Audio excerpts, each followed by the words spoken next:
Oke, selamat datang. Kali ini kita bakal ngobrolin salah satu anime yang, paling kontroversial sekaligus paling susah dilupain. Mirai Nikki, atau yang mungkin kalian kenal sebagai Future Diary. Jadi siap-siap ya, karena kita bakal nyelam ke dunia yang isinya permainan maut, obsesi gila, dan takdir yang, jujur aja, kejam banget. Coba deh, bayangin sejenak. Gimana kalau HP yang lagi kalian pegang sekarang ini tiba-tiba bukan cuma buat scroll sosmed atau chat? Gimana kalau HP itu bisa ngeramal masa depan? Dan bukan cuma masa depan biasa, tapi sampai ke detik-detik terakhir hidup kalian. Nah, premis gila inilah yang jadi pondasi dari keseluruhan cerita Mirai Nikki. Oke, kita mulai dari dasarnya dulu ya. Biar kita semua ngerti kenapa anime ini bisa jadi sekacau itu secara psikologis, kita harus paham dulu aturan mainnya. Dan percaya deh, ini bukan game ecek-ecek. Jadi, ini dia intinya. Ada sebuah battle royale yang diatur sama Dewa Ruang dan Waktu, namanya Deus Ex Machina. Dia ngumpulin 12 orang buat saling bunuh. Yang menang, jadi dewa baru, dan bisa nyelamatin dunia dari kiamat. Yang kalah, ya lenyap begitu aja. Kebayangkan tekanannya, orang-orang biasa dipaksa ngelakuin hal-hal gila cuma buat bertahan hidup. Nah, senjata utama mereka di game ini namanya Future Diary. Biasanya sih bentuknya HP. Uniknya, tiap buku harian ini beda-beda, tergantung kepribadian pemiliknya. Misalnya, orang yang suka ngamatin sekitar, buku hariannya bakal nulis semua yang dia lihat. Tapi, ada satu kelemahan fatal. Kalau buku harian ini hancur, pemiliknya juga ikut musnah. Dan yang paling bikin deg-degan, itu kalau muncul notifikasi dead end. Itu artinya tamat riwayatmu dan gak bisa dihindari. Terus, siapa aja pemainnya? Jangan bayangin mereka ini tentara atau pembunuh profesional ya. Justru sebaliknya, Deus Ex Machina ini sengaja milih 12 orang yang punya masalah psikologis, yang lagi rapuh-rapuhnya. Contohnya kayak si protagonis kita, Yukiteru Amano, yang cuma bisa ngamatin keadaan. Atau ada juga Minene Uryu, seorang teroris. Masing-masing dari mereka punya latar belakang yang tragis, yang bikin mereka nekat ikut permainan ini. Jadi pertanyaannya sekarang, di antara orang-orang yang udah rusak ini, siapa yang bisa menang? Nah, jawabannya itu ada di dua karakter utama kita. Hubungan mereka bisa dibilang salah satu yang paling toksik dalam sejarah anime. Dan inilah yang jadi motor penggerak ceritanya. Oke, sekarang kita fokus ke inti ceritanya. Hubungan super rumit antara Yukiteru Amano dan Yuno Gasai. Ini bukan cerita cinta biasa, teman-teman. Ini lebih mirip studi kasus tentang hubungan saling ketergantungan yang, mematikan. Lihat aja perbedaannya. Di satu sisi ada Yukiteru atau Yuki. Dia ini, ya ampun, pasif banget, penakut, canggung, dan lebih milih jadi penonton doang. Terus di sisi lain, ada Yuno Gasai. Kelihatannya sih murid teladan yang manis, tapi di baliknya, dia itu proaktif, kejam, dan obsesinya sama Yuki udah di luar nalar. Anehnya, mereka ini justru saling melengkapi, tapi dengan cara yang paling ngerusak. Dan disinilah ceritanya jadi makin kelam. Perkembangan karakter Yuki itu bukan jadi pahlawan, sama sekali bukan.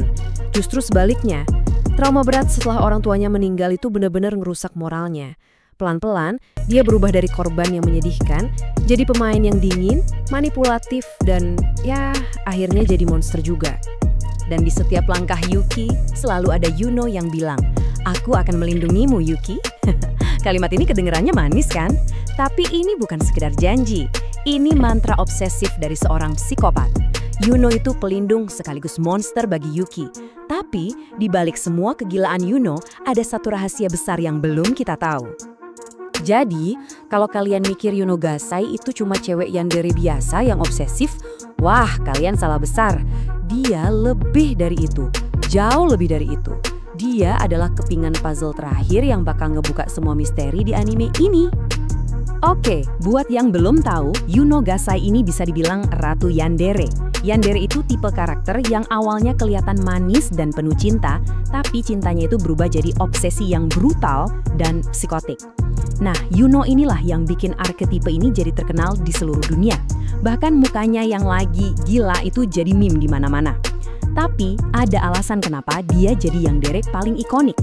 Coba deh pikirin lagi, aneh nggak sih? Yuno ini kan cuma siswi SMA biasa, tapi kok jago banget bertarung.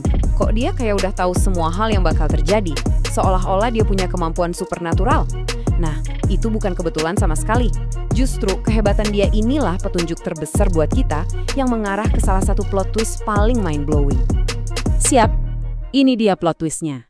Yuno yang selama ini kita ikuti ceritanya sebenarnya adalah pemenang diary game dari dunia lain, dunia pertama. Dia udah jadi dewa. Masalahnya, jadi dewa pun gak bisa hidupin lagi Yukinya yang udah mati. Karena putus asa, dia nekat lompat ke lini masa lain, yaitu dunia kedua tempat cerita kita berlangsung. Terus, dia bunuh Yuno yang ada di dunia itu, ngambil tempatnya, dan ngulang lagi permainannya dari awal. Semua cuma demi bisa bareng Yuki lagi. Dan boom, tiba-tiba semua jadi masuk akal. Kenapa dia jago banget bertarung? Ya jelas, dia udah pernah menang sekali. Kenapa dia kayak peramal? Karena dia udah ngalamin ini semua sebelumnya. Dan mayat misterius yang ditemuin di rumahnya itu, ya itu adalah jasad Yuno dari dunia ini yang dia bunuh.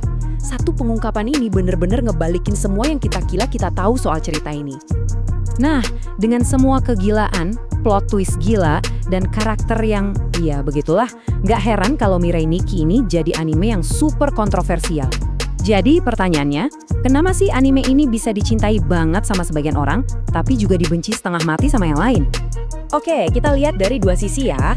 Buat yang suka, Mirai Nikki itu thriller yang gila, seru, temponya cepet, dan gak ketebak. Karakter-karakternya juga ikonik banget, pokoknya pengalaman nonton yang liar. Tapi buat yang gak suka, mereka ngelihat banyak banget plot hole atau lubang cerita, belum lagi ceritanya dianggap terlalu bergantung sama trop-trop yang eksploitatif, bahkan sampai ada kritik soal penggunaan kekerasan seksual sebagai alat plot. Tapi, mau kita suka atau enggak, dampaknya itu nggak bisa dipungkiri. Mirai Nikki inilah yang ngepopulerin arketipe yandere ke seluruh dunia. Anime ini juga jadi kayak patokan buat genre death game modern. Jadi, ya biarpun bikin orang terbelah, statusnya sebagai cult klasik yang nggak terlupakan itu udah pasti. Jadi setelah semua pertumpahan darah, pengkhianatan, dan putaran waktu yang gila ini, pertanyaannya sekarang kembali ke kalian. Kalau kalian ada di dunia di mana masa depan itu udah tertulis, apakah pengetahuan soal takdir itu sebuah anugerah atau malah kutukan? Kalau kalian tahu akhir hidup kalian bakal pasrah nerima atau bakal berjuang melawannya? Coba deh direnungkan. Makasih banyak udah nyimak.